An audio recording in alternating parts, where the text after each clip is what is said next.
പ്രിയപ്പെട്ട വിദ്യാർത്ഥികളെ, സഹോദരന്മാരെ, 62ാമത് സ്കൂൾ കലോത്സവത്തിനാണ് ഇന്ന് തുടക്കമാവുന്നത്. നമ്മുടെ സ്കൂൾ കലോത്സവം 1957 ആരംഭിച്ചതാണ്.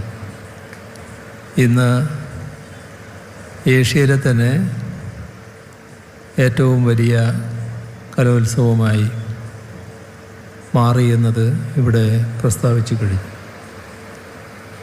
239 ഇനങ്ങളിലായി 14,000-ഓളം കുട്ടികളാണ് 24 വേദികളിൽ ഇത്തവണത്തെ കലാപ്രകടനങ്ങൾ നടത്തുന്നത്. ഇതിൽ പങ്കെടുക്കുന്ന എല്ലാ കുട്ടികളെയും ഹാർദമായി അഭിനന്ദിക്കട്ടെ. ഒരു കാര്യം എല്ലാവരും ഓർക്കണം, പങ്കെടുക്കലാണ് ഏറ്റവും പ്രധാനം. ഇത് കുട്ടികൾക്ക് മാത്രമല്ല, അധ്യാപകർക്കും രക്ഷാകർത്താക്കൾക്കും എല്ലാം ഒരുപോലെ ഉണ്ടാവണം. ഇത് കൗമാര മനസ്സുകളുടെ ഉത്സവമാണ്. അതുകൊണ്ട് തന്നെ ആ മനസ്സുകളെ അനാരോഗ്യകരമായ മാത്സര്യബോധം കൊണ്ട് കലുഷിതമാകാതിരിക്കാൻ എല്ലാവരും ശ്രദ്ധിക്കണം. കുട്ടികളുടെ കലോത്സവമാണ് എന്നത് ആവർത്തിച്ച് ഒന്നുകൂടി പറയട്ടെ. രക്ഷാകർത്താക്കൾ അവരുടെ മത്സരമായിട്ട് ഇതിനെ കാണാനേ പാടില്ല. കുട്ടികളുടെ കലാമത്സരമായി തന്നെ നടക്കട്ടെ. ഈ മത്സരങ്ങളിൽ ചിലർ മുന്നിലുണ്ടാവും, ചിലർ പിന്നിലുണ്ടാവും.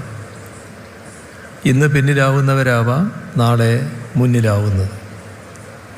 അതുകൊണ്ട് പരാജയങ്ങളിൽ തളരാതെ സമർപ്പണവും മനോബലവും നിരന്തരമായ സാധനയും നിസ്തന്ത്രമായ യത്നവുമായി മുന്നോട്ട് പോവുകയാണ് വേണ്ടത്.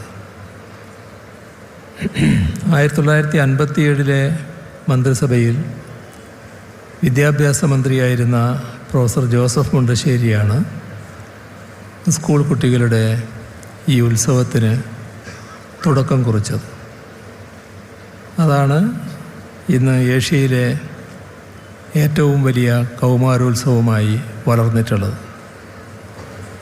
ഈ മത്സരത്തിൽ ഏറ്റവും കൂടുതൽ പോയിൻ്റ് നേടുന്ന ജില്ലക്ക് സ്വർണ്ണക്കപ്പ് ഏർപ്പെടുത്തിയ മുൻ വിദ്യാഭ്യാസ മന്ത്രി TM ജേക്കബിനെയും നമുക്ക് ഈ ഘട്ടത്തിൽ സ്മരിക്കാം.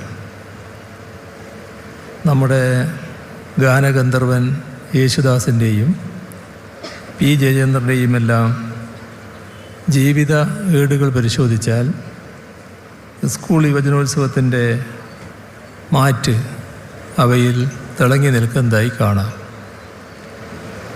കഴിഞ്ഞ സ്കൂൾ കലോത്സവത്തിൽ മുഖ്യാതിഥിയായാണ് ശ്രീമതി ആശാ ശരത്ത് പങ്കെടുത്തിരുന്നത്. ഈ കലോത്സവത്തിൽ സ്വാഗതഗാനത്തിൻ്റെ നൃത്താവിഷ്കാരം സ്വന്തം നിലക്ക് നിർവഹിക്കാൻ അന്നവർ താല്പര്യം പ്രകടിപ്പിക്കുകയുണ്ടായി. ആ വാക്ക് പാലിച്ചുകൊണ്ട് ഈ വേദിയിൽ നൃത്താവിഷ്കാരം അതിഭംഗിയായി അവതരിപ്പിച്ച ആശാ ശരത്തിനെ അഭിനന്ദിക്കട്ടെ. ഇവിടെ ഒരു കാര്യം ചൂണ്ടിക്കാണിക്കാൻ ആഗ്രഹിക്കുകയാണ്. വിശ്വപ്രശസ്തനായ സാഹിത്യകാരൻ മാക്സിം ഗോർക്കി പറഞ്ഞൊരു കാര്യം, കുഞ്ഞുങ്ങൾ ഭൂമിയിലെ മനോഹരങ്ങളായ പുഷ്പങ്ങളാണ്. പക്ഷേ വിടരും മുൻപേ വാടിക്കൊഴിഞ്ഞ് വീഴാൻ വിധിക്കപ്പെട്ട എത്രയോ ഹതഭാഗ്യർ അക്കൂട്ടത്തിലുണ്ട്. സ്കൂൾ യുവജനോത്സവങ്ങളിലും ജില്ലാതല മത്സരങ്ങളിലുമൊക്കെ നല്ല വിജയം നേടി എല്ലാവരുടെയും അഭിനന്ദനങ്ങൾ ഏറ്റുവാങ്ങിയ കുട്ടികളിൽ എത്ര പേർ പിൽക്കാലത്ത് ശ്രദ്ധേയമായ വിധം ആ കലാസപര്യ തുടരുന്നുണ്ട്. അത് നമ്മൾ ആലോചിക്കേണ്ട ഒരു പ്രശ്നമാണ്. കല പോയിൻ്റ് നേടാനുള്ള ഉപാധിയാണെന്ന് കണക്കാക്കുന്ന ഒരു രീതി ഇവിടെ പലരിലും നിലനിൽക്കുന്നുണ്ട്. അതുകൊണ്ടാണ് ഇത് സംഭവിക്കുന്നത്. ആ രീതി ഉപേക്ഷിച്ചേ മതിയാവും. കലാവാസനയുള്ള കുഞ്ഞുങ്ങൾക്കൊക്കെ പരിരക്ഷയും കലാപോഷണത്തിലൂടെയുള്ള വ്യക്തിത്വ വികസനത്തിനുള്ള അന്തരീക്ഷവും നിലനിൽക്കുന്ന ഒരു സാംസ്കാരിക പരിസരം സൃഷ്ടിക്കുക എന്നതാണ് ഓരോ ചുവടുവെപ്പിലും നാം ലക്ഷ്യമാക്കേണ്ടത്. എത്ര ചെറിയ കലോത്സവങ്ങളും ഈ ലക്ഷ്യത്തിലേക്ക് നയിക്കുന്നതാവണം. ആ തിരികൾ ജീവിതത്തെ ആകെ പ്രകാശമാനമാക്കണം. അവിടെ ഭേദചിന്തകളോ മറ്റ് ദൂഷിത വികാരങ്ങളോ ഉണ്ടായിക്കൂടാ. കലാപ്രവർത്തനങ്ങൾ തുടരാൻ സാമ്പത്തിക പരാധീനത കാരണം വിഷമിക്കുന്ന പ്രതിഭകളുണ്ട്. അത്തരം പ്രതിഭകളെ സംരക്ഷിക്കാനും കലാരംഗത്ത് ഉറപ്പിച്ചു നിർത്താനും പ്രോത്സാഹിപ്പിക്കാനും വിവിധ തലങ്ങളുള്ളതും വിപുലവുമായ ഒരു സംവിധാനം ഉണ്ടാവേണ്ടിയിരിക്കുന്നു. അതിൽ സാംസ്കാരിക വകുപ്പിനും ജനകീയ സമിതികൾക്കും വലിയ പങ്ക് വഹിക്കാൻ കഴിയും. ഈ അവസരത്തിൽ ഒരു കാര്യം കൂടി ഓർമ്മിപ്പിക്കാൻ ആഗ്രഹിക്കുകയാണ്. മദ്യം, മയക്കുമരുന്ന് തുടങ്ങിയ ലഹരികളിൽ കുഞ്ഞുങ്ങൾ അകപ്പെടുന്നില്ല എന്നുറപ്പുവരുത്താനും അവയുടെ പിടിയിൽ അകപ്പെട്ടുപോയവരെ അവയിൽ നിന്ന് രക്ഷിക്കാനും സഹായിക്കുന്ന ഒരു ഉപാധി കൂടിയായി കലയെ കാണേണ്ടതുണ്ട്. മയക്കുമരുന്നിനും മറ്റും എതിരായ കലാരൂപങ്ങൾ ഉണ്ടാക്കാനും അവതരിപ്പിക്കാനും അധ്യാപകരുടെ സഹായത്തോടെ കുട്ടികൾ ശ്രദ്ധിക്കണം. ആ നിലക്ക് കൂടി കുട്ടികളിലെ കലാപരമായ വാസനകളെ വളർത്താനാവണം.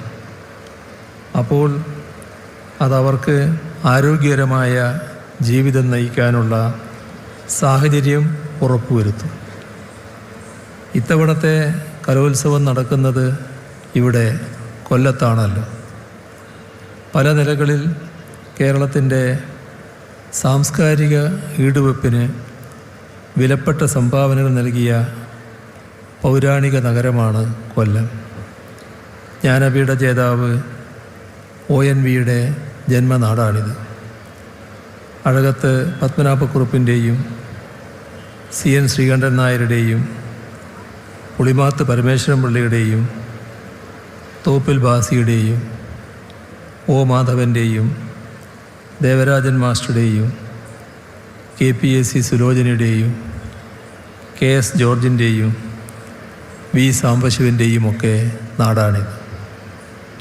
മഹാകവി വൈലോപ്പിള്ളി പറഞ്ഞ ഒരു കാര്യമുണ്ട്.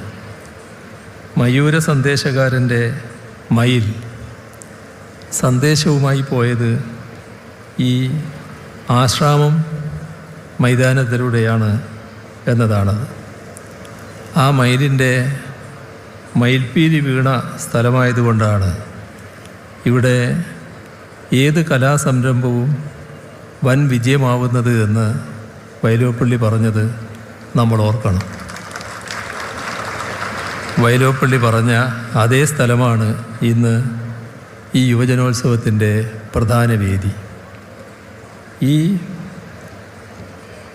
ആശ്രാമം മൈതാനത്തിന് വെളിപ്പാട് അകലെയുള്ള ചവറ തട്ടാശ്ശേരിയിലാണ് കേരളത്തിൻ്റെ രാഷ്ട്രീയ സംസ്കാരത്തെയും ജനകീയ നാടക സംസ്കാരത്തെയും പുരോഗമനപരമായി മാറ്റിമറിച്ച നിങ്ങളെന്നെ കമ്മ്യൂണിസ്റ്റാക്കി എന്ന നാടകം അരങ്ങേറിയത്.